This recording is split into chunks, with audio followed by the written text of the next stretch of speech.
আসসালামু আলাইকুম। কেমন আছেন সবাই? আশা করি সবাই ভালো আছেন। প্রথমেই একটা বিষয়ে একটু প্রতিবাদ জানানো দরকার।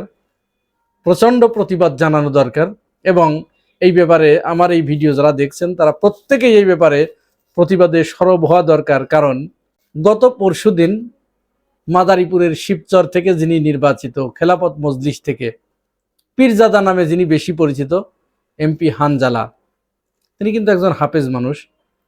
আমরা আমাদের সমাজে হাফেজদের সম্মান এটা কিন্তু অন্যরকম উচ্চতায়।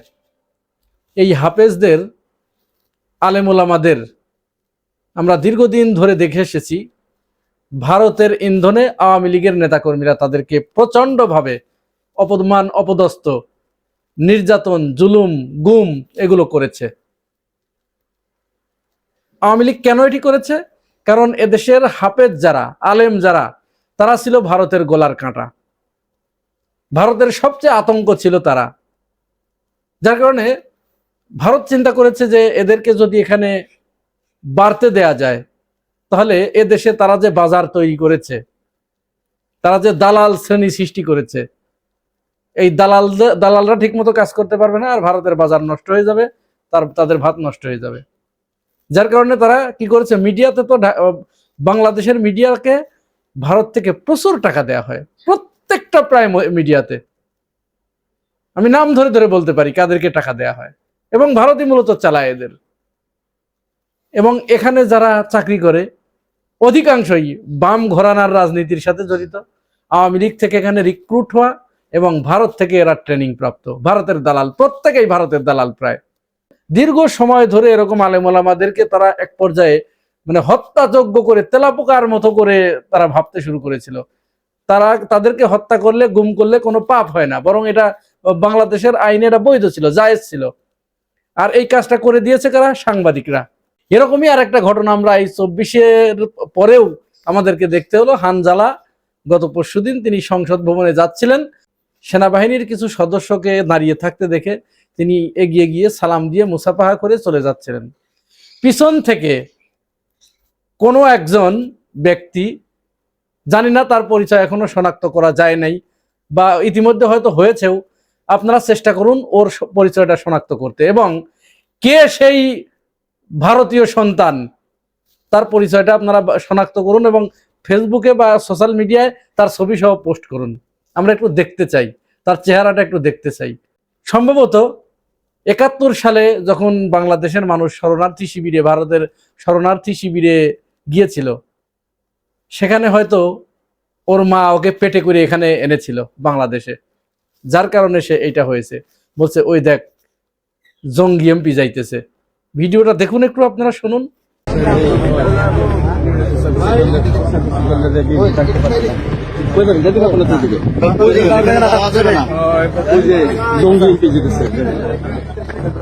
যে এইটা বলেছে ও বাংলাদেশের সন্তান নয়, কোনো মায়ের সন্তান নয়, কোনো মানুষের সন্তান নয়।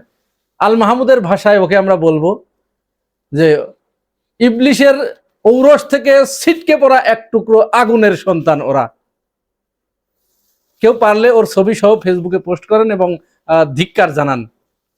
যাই হোক, এবার আমরা একটু আন্দোলনের খবরে আসি।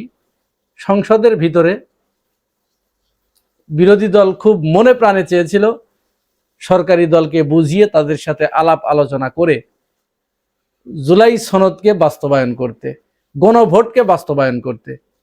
কিন্তু আমরা অত্যন্ত উদ্বেগের সাথে লক্ষ্য করলাম যে তারেক রহমান নির্বাচনের আগে তিনি বেশ কয়েক জায়গায় গিয়ে দলীয় নেতাকর্মীদেরকে বললেন যে তোমরা হাতে ভোট দিবা।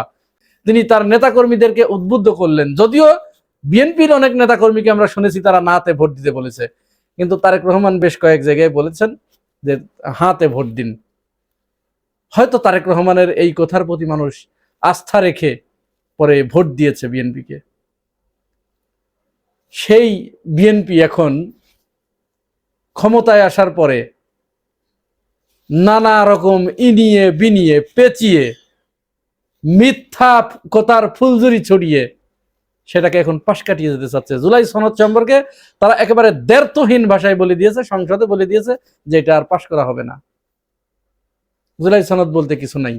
আমরা জানি না এটাকে ইমানদারি বলে কিনা। বিএনপির নেতা কর্মীরা তারা অবশ্য জামাতকে বিভিন্ন সময় মুনাফেক বলে গালি দিয়ে থাকেন। জামাতকে তারা বলেন যে মুনাফেকির রাজনীতি করে।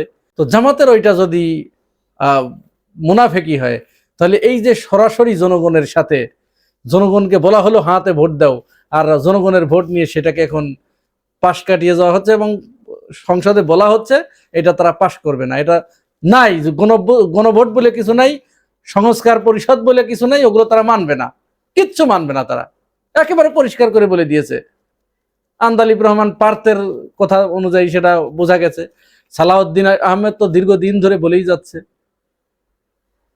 সুতরাং এটা বিরাট ইমানদারির লক্ষণ, সবচেয়ে বড় ইমানদারির লক্ষণ এটা।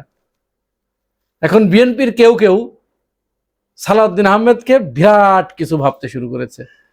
বলছে সালাউদ্দিন আহমেদের সাথে বিরোধী দলের 68 জন পারবে না, এক সালাউদ্দিনই যথেষ্ট। সালাউদ্দিন আহমেদ এই সেই। হ্যাঁ ভাই, এটা আপনিও চেষ্টা করেন, আপনিও হতে পারবেন। কারণ চোখে মুখে মিথ্যা কথা বললে আপনাকে কে হারাবে? আপনি 1000 জন মানুষের সামনে একটা কথা বলেই বলবেন যে আমি বলি নাই, না আমি বলি নাই। আপনার চুপায় তো আল্লাহ 2 খান হার দিছে। এই হার 2 খানের অনেক বড় মূল্য। আপনি যদি বলেন যে এটা বলি নাই আমি, প্রমাণ কর আমি কোথায় বলেছি, প্রমাণ দেওয়ার পরেও বলবেন না ওটা আমার ভয়েস না, ওটা তো এআই দিয়ে বানানো। যখন ফ্যাক্ট চেকার বলবে যে এআই দিয়ে নয় এটা আপনার, তখন বলবে ওই সময় আমি হুঁশে ছিলাম না। তো আপনিও বলতে পারবেন। আপনি চেষ্টা করেন। যারা সালাউদ্দিন আহমেদকে খুব প্রশংসা করছেন, কিন্তু সালাউদ্দিন আহমেদ তার নিজেকে কোথায় নামিয়ে ফেলেছেন ইতিমধ্যে, এইটুকু বোঝার ক্ষমতা যদি আপনাদের থাকতো, তাহলে আপনারা এই কথাগুলো বলতেন না। ভাই, মিথ্যা দিয়ে অনেক বড় আওয়াজ করা যায়, মিথ্যা কথা বললে অনেক বড় আওয়াজ করা যায়। এই বিষয়ে তো সংসদে কোনো আলোচনাই হবার কথা নয়। এখানে স্বাক্ষর করেছে তো বিএনপি, তাহলে আবার কেন আলোচনায় আনা হলো? আবার আইনমন্ত্রী বললেন যে ঠিক আছে এই বিষয়ে আমরা আলোচনা করব। তাহলে আপনি ওখানে মদিনা সনদ রাখেন, ওখানে রুশো রাখেন, ওখানে এই রাখেন সেই রাখেন, কেন রে ভাই? এখন এত কিছু এখানে কেন? এটা যখন স্বাক্ষর করেছিলেন তখন কি বুঝে শুনে স্বাক্ষর করেছিলেন না? নাকি ওই হাফিজউদ্দিন আহমেদের ওই কথাই সত্য যে জনগণ ভোট দিত না, এই জন্য জনগণের ভোট নেবার জন্য পরিষ্কার করে বলেই দিয়েছে? এটাও তো মনে হয় বিরাট ইমানদারের কথা না, ইমানদারির লক্ষণ, তাই না? আবার ছাত্র শক্তির কেউ কেউ দেখছি জামাত আমিরকে সমালোচনা করছেন। জামাত আমির নাকি সংসদে সরকারি দলের সাথে মিলে তারা সংবিধান সংস্কার পরিষদের আলোচনা চেয়েছেন। ওই যে মুলতবি প্রস্তাবটা করেছিলেন, যার উপরে আলোচনা হলো। মানে বোঝার ঘাটতি হলে যা হয়। জামাত আমির কিন্তু ওখানে যেটা পরিষ্কার করে বলেছে যে এটা সংবিধান সংস্কার পরিষদের আলোচনা। এটি স্পিকারকে উদ্দেশ্য করে বলেছেন যে মাননীয় স্পিকার, এই বিষয়ে যথেষ্ট আলোচনা হয়েছে। কোন বিষয়ে? সংবিধান সংস্কার বিষয়ে। জামাত ইসলাম তো সংবিধান সংশোধন নয়, সংবিধান সংস্কার চায়। সেই বিষয়ের উপরেই মুলতবি প্রস্তাব এনেছিলেন। আনার পরে সেটা নিয়ে বিস্তর আলোচনা হয়েছে। যখন সংসদে সরকারি দল এটাকে ল্যাপস করে দিল, তখন জামাত আমির কি করলেন? আজকে তারা কিন্তু ওয়াকআউট করেছে। বিরোধী দল বলেছে যে না, যেহেতু তারা জনগণের সাথে প্রতারণা করলেন, গাদ্দারি করলেন, সুতরাং আমরা জনগণকে সাথে নিয়ে রাজপথে এর সমাধান হবে। আগামীকাল থেকে আন্দোলনে যাচ্ছে 11 দল। বারবার জামাত ইসলাম বলে আসছে যে আমরা সংবিধান সংশোধন নয়, আমরা এসেছি এখানে সংস্কার পরিষদ গঠন করে সংবিধানের আমূল পরিবর্তন করতে। ছাত্র শক্তির কেউ কেউ না বুঝে এটার সমালোচনা করা শুরু করেছে যে না, তিনি সংবিধান সংশোধনের কথা বলছেন। কোথায় দেখেছেন ভাই? আগে একটু জানেন, একটু পড়েন, মূল বিষয়টা জানার পরে, ডিটেলস জানার পরে তারপরে এগুলোতে মন্তব্য করতে হয় বা সমালোচনা করতে হয়। তো বিএনপির লোকজন কোন জায়গায় কাকে প্রশংসা করতে হবে এটুকু তারা, এই বোধটুকু তাদের নাই।